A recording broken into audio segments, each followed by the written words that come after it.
Bien, vamos a dar comienzo a la última clase de control estadístico de procesos. Eh, Vamos a empezar hablando un poco de histogramas de procesos. Vamos a aprender cómo estos se arman, ¿sí? Y para esto vamos a empezar con un ejemplo. Vamos a suponer que en una línea de acción en donde hay una selección y clasificación de frutas, por ejemplo, tenemos el tiempo empleado por los operarios en esta línea, ¿sí? Y hacemos un registro a lo largo del día de estos tiempos.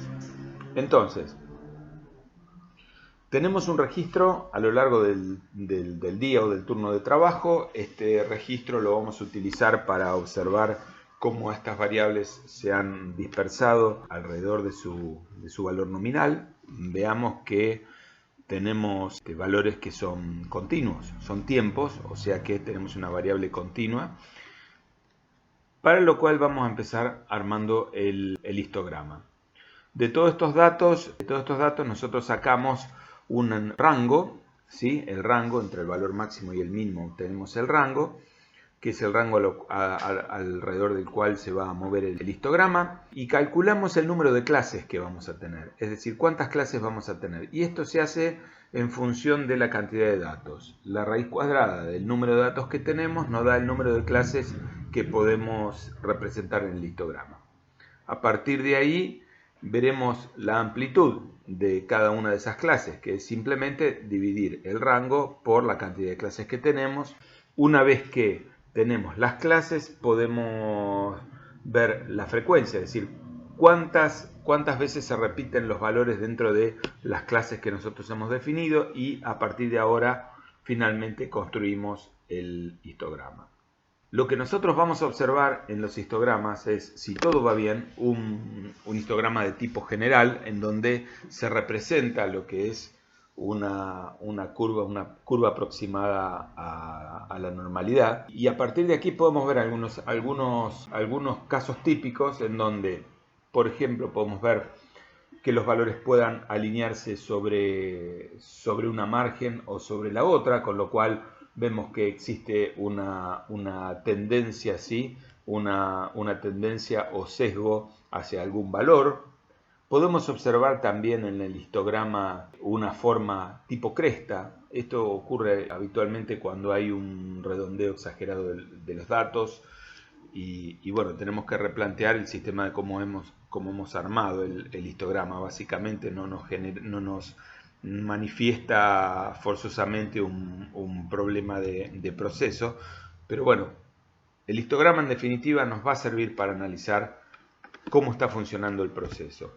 Veamos, por ejemplo, aquí un caso típico, sea uno que otro. Viendo el segundo, que vemos tipo mellizo, este tipo de histograma se manifiesta cuando tenemos dos valores nominales, usualmente. Por ejemplo, dos máquinas que tienen un seteo diferente y que en dos turnos diferentes o en dos usos diferentes nos muestran valores alrededor de dos valores nominales distintos.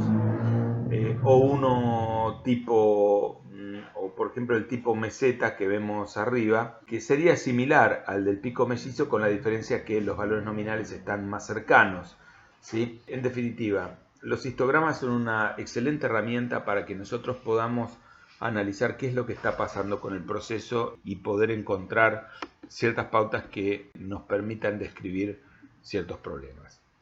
Bien, hemos visto gráficas de control por variables. Vamos a ver ahora por atributos. En gráficas de control por atributos, usualmente nosotros lo que vamos a hacer o trabajar es gráficas de control en donde las características son de tipo pasa no pasa, o sí o no, es conforme o no es conforme, ¿sí?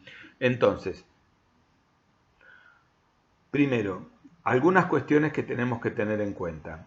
Nosotros hemos hablado, cuando hablábamos de gráficas de control, que los gráficos de control se basan en una distribución normal. Entonces ahora ustedes se preguntarán, ¿pero cómo? Si es una distribución normal, ¿cómo lo utilizamos para variables discretas, que son de tipo binomial o distribución de Poisson en un caso particular? Bien, recordemos entonces el teorema del límite central. Cuando nosotros hacemos agrupación de datos y promediamos esos datos, los datos discretos pueden llegar a transformarse en datos que nos asemejan a una distribución normal, ¿sí? Podríamos decir que el teorema del límite central nos dice que cuando nosotros agrupamos y promediamos cantidades de datos en una muestra, estamos haciendo lo que se dice una aproximación normal de una distribución binomial. Entonces, aquí tenemos un ejemplo. Supongamos que tenemos un dado que tiene dos caras repetidas. En lugar de tener un 2 tiene otro 3 y en lugar de tener un 4 tiene otro 6. Si nosotros hacemos efectivamente un muestreo al 100% de los lanzamientos hechos con este dado, vamos a tener una distribución como se ve en la parte superior. Esta sería la distribución de probabilidad. No obstante, si nosotros en lugar de eso lo que hacemos es, por ejemplo, lanzamos 10 veces y promediamos el valor y esa maniobra la repetimos durante 100 veces, lo que vamos a encontrar es que la curva de distribución de probabilidad se parece más a una curva de distribución normal, como lo vemos en el segundo gráfico. Fíjense que cuando promediamos 4 valores en lugar de 10, la curva se denota como más achatada, es decir, con una dispersión mayor. Simplemente la situación es esa. Cuando nosotros hacemos un promedio durante un muestreo, lo que vamos a estar haciendo en una distribución discreta es una aproximación normal de una distribución binomial. Bien, entendamos entonces primero qué es un defecto y qué es una pieza defectuosa. Una pieza puede tener más de un defecto, por lo tanto nosotros podemos o contar defectos o contar piezas defectuosas y eso depende de la complejidad de la pieza. En piezas más complejas o más grandes probablemente nos conviene contar los defectos. En piezas más pequeñas o simples probablemente nos conviene contar las defectuosas porque uno más defectos siguen haciendo una pieza defectuosa.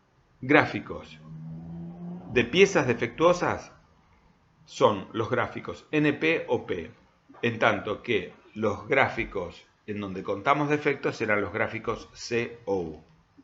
Y ahora vemos cómo calculamos los límites naturales para un gráfico por atributos, un gráfico de control de tipo P o NP, y como siempre será el límite central en donde tendremos la probabilidad más o menos 3 dispersiones, con la diferencia que ahora la dispersión no se calcula mediante la distribución normal, sino que lo hacemos para distribución binomial. Y recordemos que la dispersión en una distribución binomial era la raíz cuadrada de P por Q. En este caso, como estamos contando defectos y no fracción de defectos, será N por P por Q. Bien, vamos a un ejemplo. Aquí tenemos la cantidad de defectos en 25 muestras, habiendo contado 250 unidades. Observemos ahora que el muestreo, tanto sea para gráficos NP como P como C o U, son muchos más grandes. Los muestreos son mucho más grandes, más voluminosos que los gráficos por variables. Y otra cosa importante, en un gráfico de atributos nosotros vamos a tener un solo gráfico, no dos como teníamos en una variable continua en donde necesitábamos medir precisión y exactitud. En este caso, con un solo gráfico podemos tener bajo control el atributo. Calculamos el valor de la fracción o el valor de la cantidad de defectos, calculamos los límites naturales, sumando y restando 3 dispersiones, y a partir de ahí vemos si el proceso se encuentra bajo control en función del atributo que está siendo ponderado.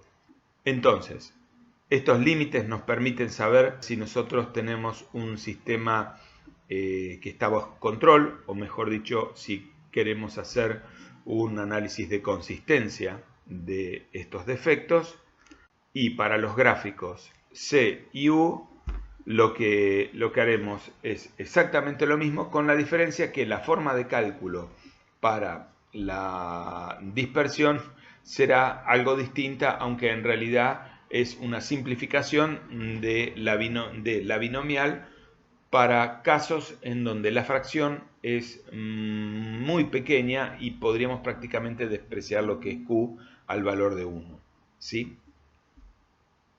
Bien, entonces, una vez analizado si el proceso es consistente, pasamos a la capacidad del proceso. Y la capacidad del proceso nuevamente la medimos con las especificaciones que tendremos. Es decir, si nosotros necesitamos no tener más de tantos defectos o piezas defectuosas, vamos a imponer ese límite como límite especificado y observaremos cómo se comporta nuestro límite natural en función de este. Si están incluidos, el proceso será capaz, o de lo contrario, no será capaz de realizar el proceso o la producción para la cual está encomendada.